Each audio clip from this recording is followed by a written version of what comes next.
જય હિન્દ વિદ્યાર્થી મિત્રો, ધોરણ 7 પાઠ 10 સૂર્યમંડળ. કાલે આપણે થોડી મૌખિક ચર્ચા કરી હતી કે સૂર્યમંડળમાં શું આવે. તો પહેલા ગ્રહો છે, આપણા 8 ગ્રહો છે ને ગ્રહો વિશે આપણે ચર્ચા કરી હતી. પ્લસ સૂર્યમંડળનું મેં તમને પાઠ્યપુસ્તકમાં ચિત્ર જે આપેલું છે તેના વિશે પણ ચર્ચા કરી હતી. અને સૌથી સૂર્યની નજીકનો ગ્રહ કયો છે એની પણ ચર્ચા કરી હતી કે સૌથી નજીકનો ગ્રહ કયો છે તો બુધ અને શુક્ર. અને બીજા બધા જે ગ્રહો છે તે પૃથ્વીથી પણ દૂર અને સૂર્યથી પણ ઘણા જ દૂર આવેલા છે.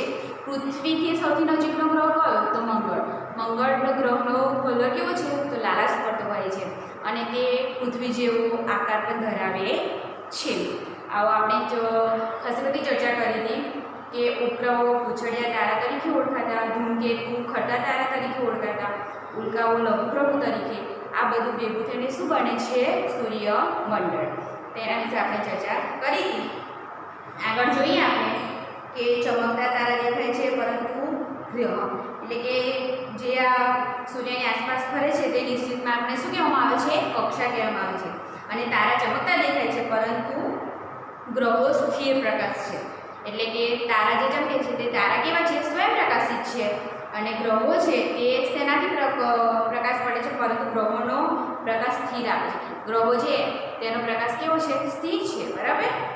અને જ્યારે ગ્રહો સૂર્યના પ્રકાશથી ચમકે છે અને તારા સ્વયંપ્રકાશિત છે. એટલે કે ગ્રહોને સૂર્યના પ્રકાશની જરૂર પડે છે અને તારાને સૂર્યના પ્રકાશની જરૂર પડતી નથી, તે પોતે સ્વયંપ્રકાશિત છે. એના વિશે આપણે ચર્ચા કરી હતી. બુધ વિશે પણ ચર્ચા થઈ ગઈ, શુક્ર વિશે ચર્ચા થઈ ગઈ, પૃથ્વી, મંગળ અને ગુરુ સૌથી વિશાળ ગ્રહ છે તેની પણ ચર્ચા થઈ ગઈ હતી કે તે સૌથી મોટો એટલે કે પૃથ્વી કરતાં તે 1300 ગણો મોટો છે. કેટલો? 1300 ગણો મોટો છે. અને મંગળ તો લાલાશ પડતા કિરણો ચમકાય છે, બરાબર. અને તેના 2 નાના ઉપગ્રહો છે. અન્ય ઉપગ્રહ એટલે કે મંગળ ઉપર જ્વાળામુખીઓ જોવા મળે છે. શું જોવા મળે છે? જ્વાળામુખીઓ, બરાબર. અને તેનું નામ પશ્ચિમી નામ શું આપવામાં આવ્યું હતું? માર્સ. શું કાઢવામાં આવ્યું હતું? માર્સ. હવે આગળ છે શનિ. કયો ગ્રહ છે? શનિ વિશે આપણે ચર્ચા કરીશું કે શનિ ઘણા વલયોવાળો ગ્રહ છે. કેવા? શનિના ગ્રહ છે જે શનિ ગ્રહ હોય તે ઘણો વલયોવાળો ગ્રહ છે. શનિ સૂર્યની 6થા ક્રમનો ગ્રહ છે. કયો? સૂર્યની 6થા ક્રમનો ગ્રહ છે. તેનો નંબર 6થો છે. તે પછી ગુરુ પછી બીજા ક્રમનો વિશાળ ગ્રહ છે. એટલે કે ગુરુ જે વિશાળ ગ્રહ છે, સૌથી મોટો વિશાળ ગ્રહ કયો તો કાલે આપણે જોઈ ગયા કે વિશાળ ગ્રહ કયો હતો? ગુરુ. અને ગુરુ પછી કોનો નંબર આવે તો શનિનો. કોનો? શનિ એ પણ ગુરુ પછીનો ગુરુ વિશાળ ગ્રહ, એની પાછળ શનિનો નંબર આવે છે કે શનિ ગ્રહ પણ વિશાળ ગ્રહ ધરાવે છે, પણ કેવો? બીજા નંબરનો. કેવો? બીજા નંબર. તે પૃથ્વી કરતાં 800 ગણો. જે ગુરુ છે તે 1300 ગણો છે અને શનિ કેટલો? 800 ગણો. તે તફાવત તમને ખબર પડી જશે કે કેટલો તફાવત છે. આ ગ્રહની આસપાસ 7 વલયો છે. આ જે ગ્રહ છે શનિ ગ્રહ તેની આસપાસ કેટલા? 7 વલયો છે. કેવા? 7 વલયોનો બનેલો છે. આ વલયો બરફના અબજો ટુકડામાંથી રચાય છે. એટલે કે જે આ વલયો છે તે શેમાંથી રચાય છે? બરફના ટુકડામાંથી આ વલયો રચાય છે. પછી છે યુરેનસ. કયો ગ્રહ આવે આપણે? 7મો. યુરેનસ વિશે. તે સૂર્યથી 7મા ક્રમનો ગ્રહ છે. તે કયા ક્રમનો ગ્રહ છે તો 7મા ક્રમનો. કયો? તો યુરેનસ. તે ખડકોના કેન્દ્રીય ભાગ એટલે કે ઊંડા સમુદ્ર દ્વારા ચોતરફ ફેલાયેલા અને વાયુઓના ઘટ વાદળો આચ્છાદનથી બનેલો છે. કેવા? ખડકોના કેન્દ્રીય ભાગ. કેવો? ખડકોનો કેન્દ્રીય ભાગ ઊંડા સમુદ્ર દ્વારા ચોતરફ ફેલાયેલો એટલે કે ચારે બાજુ ફેલાયેલો અને વાયુઓના ઘટ વાદળોનો આચ્છાદનથી બનેલો ગ્રહ. કેટલું બધું છે કે ઊંડા સમુદ્ર, ચોતરફ ફેલાયેલા વાયુઓના ઘટ વાદળો એવા આચ્છાદનથી બનેલો આ ગ્રહ છે. યુરેનસ દૂરબીન દ્વારા શોધાયેલો પ્રથમ ગ્રહ છે. જો કે યુરેનસ એ ગ્રહ કેવો છે કે દૂરબીન દ્વારા શોધાયેલો. કેવો? દૂરબીન દ્વારા શોધાયેલો આ ગ્રહ છે. તેને આશરે 15 ઉપગ્રહો છે. કે બુધ અને શુક્રને બિલકુલ ઉપગ્રહો નથી, જ્યારે યુરેનસને કેટલા ગ્રહો છે? 15 ઉપગ્રહો આવેલા છે. છેલ્લે છે નેપચ્યુન, જે સૌથી દૂરનો ગ્રહ છે. તે સૂર્યથી 8મા ક્રમનો ગ્રહ છે. છેલ્લો ગ્રહ કયો આપણો? 8મો નેપચ્યુન. તે સૂર્યથી ખૂબ જ દૂર આવેલો છે. સમુદ્રના રોમાન દેવતાના નામ પરથી તેનું પશ્ચિમી નામ પડ્યું છે. એટલે કે સમુદ્રના રોમાન દેવતાના નામ પરથી તેનું પશ્ચિમી નામ નેપચ્યુન પડ્યું છે. તે પૃથ્વી કરતાં 50 ગણો મોટો છે. જો તે પૃથ્વી કરતાં કેટલો? 50 ગણો મોટો છે. તેને 8 ઉપગ્રહો છે. તેને કેટલા ઉપગ્રહો છે? 8. આગળ જોયું આપણે કે યુરેનસને કેટલા ઉપગ્રહો છે? 15 અને નેપચ્યુનને 8 ઉપગ્રહો આવેલા છે. અહીંયા આપણે લગભગ 8 ગ્રહોની ચર્ચા થઈ ગઈ કે ફર્સ્ટમાં છે બુધ. તે સૂર્યનો સૌથી નજીકનો ગ્રહ છે. કેવો છે? સૌથી નજીકનો, અને પૃથ્વી કરતાં ઘણો નાનો છે. પછી સૂર્ય છે, જે સૂર્યનો બીજા ક્રમનો ગ્રહ છે. શુક્ર બીજા ક્રમનો ગ્રહ છે. પૃથ્વી છે, તે સૂર્યની આસપાસ પરિભ્રમણ કરતા ગ્રહો પૈકી એક પૃથ્વી છે. પછી મંગળ, પછી ગુરુ સૌથી વિશાળ ગ્રહ છે. મંગળ લાલાશ પડતો ગ્રહ છે. પછી શનિ અને ઘણા વલયવાળો, એટલે કે શનિ કેવા? ઘણા વલયવાળો ગ્રહ છે. પછી યુરેનસ છે અને નેપચ્યુન છે. એવા 8 ગ્રહોની આપણી ચર્ચા થઈ ગઈ. હવે આગળ આપણે સ્વાધ્યાય જોઈશું કે સ્વાધ્યાયમાં તમારે શું આપેલું છે. સ્વાધ્યાય ખૂબ જ નાનકડો છે. તમારે પાઠ્યપુસ્તકમાં આજે સ્વાધ્યાય હું કરાવું છું તે કરવાનો છે, અને નોટબુકમાં તમારે અમુક ગ્રહો વિશે, એટલે કે 8 ગ્રહો વિશે જે થોડું ઘણું આપેલું છે તમારી બુક્સમાં, તો 8 ગ્રહો વિશે લખવાનું રહેશે અને સ્વાધ્યાય પણ લખવાનો રહેશે. જ્યારે પણ સ્કૂલો ખુલશે ત્યારે ચેક કરવામાં આવશે. આગળ આપણે જોઈએ કે સ્વાધ્યાય કે નીચે આપેલા દરેક વાક્યના ખોટા શબ્દ પર છેકો મારી સાચું વાક્ય બનાવવાનું છે. તો પહેલાં આપણે જોઈ લઈએ કે સમુદ્રના રોમાન દેવતાના નામ પરથી મંગળ અથવા તો નેપચ્યુન ગ્રહનું નામ પડ્યું છે. તો સમુદ્રના રોમન દેવતા પરથી કયા ગ્રહનું નામ પડ્યું છે? તો નેપચ્યુન, એટલે મંગળ પર ચેકો આવશે. પછી છે ગ્રહો અને તારા, એટલે કે સ્વયં પ્રકાશિત છે. તો તારા સ્વયં પ્રકાશિત છે, ગ્રહો સ્વયં પ્રકાશિત નથી. ગ્રહોને શેની જરૂર પડે છે? તો સૂર્યના પ્રકાશની જરૂર પડે છે. એટલે કે વાક્ય શું બનશે કે તારા સ્વયં પ્રકાશિત છે. પછી બુધ અને શુક્ર સૌથી નાનો ગ્રહ છે. તો કયો?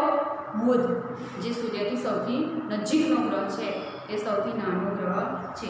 એટલે કે બુધ સૌથી નાનો ગ્રહ છે. સાચું વાક્ય આપણે લખીશું. પછી ગુરુ અને શનિ સૌથી મોટો ગ્રહ છે. તો સૌથી વિશાળ ગ્રહ આપણે આગળ જોઈએ કે વિશાળ ગ્રહ કયો છે? તો ગુરુ છે. શનિ નથી. શનિ કેવો છે? વલયોવાળો છે. તો અહીંયા વાક્ય શું બનશે કે ગુરુ સૌથી મોટો ગ્રહ છે. પછી 5મા નંબરનું છે કે શુક્ર મંગળ લાલ ગ્રહ તરીકે જાણીતો છે. તો શુક્ર લાલ ગ્રહ તરીકે જાણીતો નથી. તમે આગળ કહ્યું એ પ્રમાણે મંગળ કેવો છે? લાલાશ પડતો અને પૃથ્વી જેવો આકાર પણ ધરાવે છે. એટલે કે અહીંયા શું વાક્ય બનશે કે મંગળ લાલ ગ્રહ તરીકે જાણીતો છે. પછી 6 છે કે સૂર્યમંડળમાં 9 અથવા તો 8 ગ્રહો આવેલા છે. તો સૂર્યમંડળમાં કેટલા ગ્રહો છે? આપણે જોયા કે 8 ગ્રહો છે. કેટલા?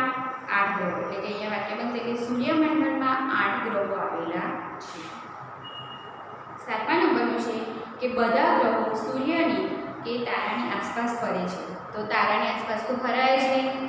તેની આસપાસ ફરે છે? સૂર્યની આસપાસ. એટલે વાક્ય બનશે આપણું કે બધા ગ્રહો સૂર્યની આસપાસ ફરે છે. 8મા નંબરનું છે બુધ કે પૃથ્વી સૂર્યની સૌથી નજીકનો આવેલો ગ્રહ છે. તો સૌથી નજીકનો ગ્રહ કયો છે? તો બુધ છે. ત્યાર પછી શુક્ર છે. પણ સૌથી નજીક તો કોણ છે? તો બુધ. અહીંયા શું વાક્ય બનશે? પૃથ્વી પર છે કોણ આવશે? બુધ સૂર્યની સૌથી નજીકનો ગ્રહ છે. પછી 9મા નંબરનું વાક્ય છે કે પૃથ્વીને કે મંગળને ઉપગ્રહ છે. પૃથ્વીને કે મંગળને એક ઉપગ્રહ છે. તો પૃથ્વીને એક ઉપગ્રહ છે, મંગળને નથી. પછી 10મા નંબરનું છે કે યુરેનસ અને નેપચ્યુન સૂર્યથી સૌથી છેલ્લે આવેલો ગ્રહ છે. આ આપણે છેલ્લે હમણાં ચર્ચા કરી કે નેપચ્યુન નામનો ગ્રહ છે તે સૂર્યથી સૌથી છેલ્લે આવેલો ગ્રહ છે. તો અહીંયા વાક્ય બનશે કે નેપચ્યુન સૂર્યથી છેલ્લે આવેલો ગ્રહ છે. ચેકો શેના પર આવશે? તો યુરેનસ. તો અહીંયા આપણે 2 લખીશું અને શેના પર ચેકો આવે છે તે પણ જોઈશું. મેં વાક્ય તો તમને સમજાવી દીધા છે, છતાં પણ અહીંયા આપણે બોર્ડ પર લખીશું કે ફર્સ્ટમાં છે મંગળ અને નેપચ્યુન. મંગળ અને નેપચ્યુન.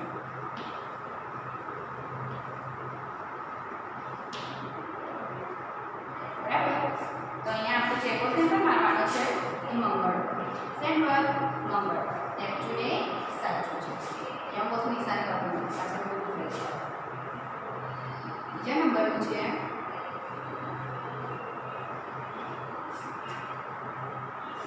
ગ્રહો અને તારા.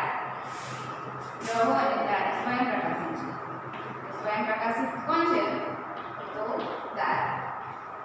ગ્રહોને સૂર્યના પ્રકાશની જરૂર પડે છે, તો અહીંયા ગ્રહો પર છે.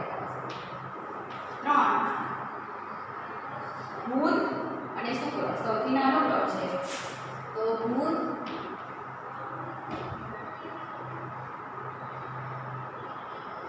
અને શુક્ર. તો સૌથી નાનો ગ્રહ કયો છે? તો આપણો બુધ. કયો છે? બુધ. શુક્ર પર છે. 4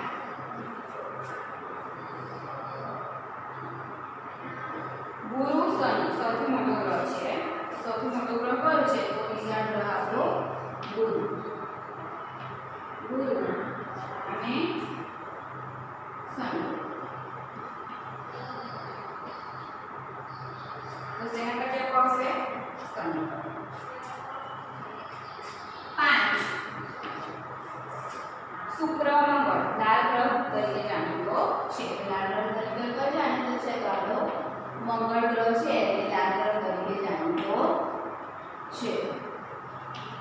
ચેકો શેના પર આવશે? શુક્ર.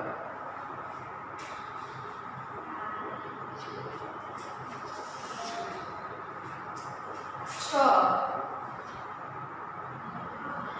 સૂર્યમંડળમાં 9 અથવા 8 ગ્રહો આવેલા છે. તો કેટલા ગ્રહો આવેલા છે? 8. તો 9 ગ્રહો પર છે. 7 બધા ગ્રહો સૂર્યની કે તારાની આસપાસ ફરે છે. શેની આસપાસ ફરે છે? સૂર્યની આસપાસ ફરે છે.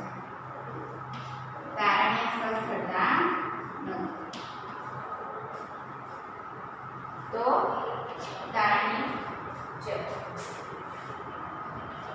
8 બુધ કે પૃથ્વી સૂર્યની સૌથી નજીકમાં આવેલો ગ્રહ છે, તો બુધ છે. શું છે? બુધ સૌથી નજીકનો ગ્રહ છે. બુધ અને પૃથ્વી.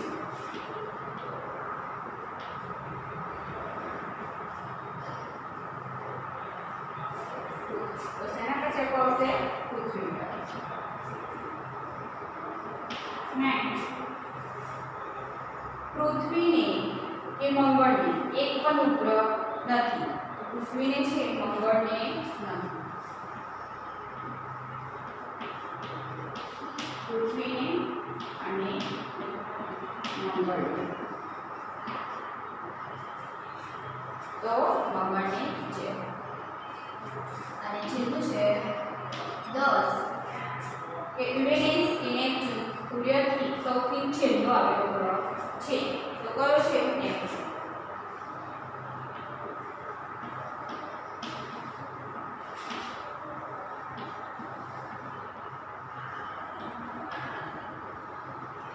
બરાબર. તો અહીંયા યુરેનસ પર ચેકો આવશે. બરાબર. અહીંયા મેં સાચા અને ખોટા બંને જવાબો લખ્યા છે. વાક્ય મેં તમને સમજાવી દીધા છે કે આ રીતના વાક્ય બને છે. તો તમારે પાઠ્યપુસ્તકમાં પ્લસ નોટમાં પણ લખવાનું રહેશે. જય હિન્દ. વસ્તુ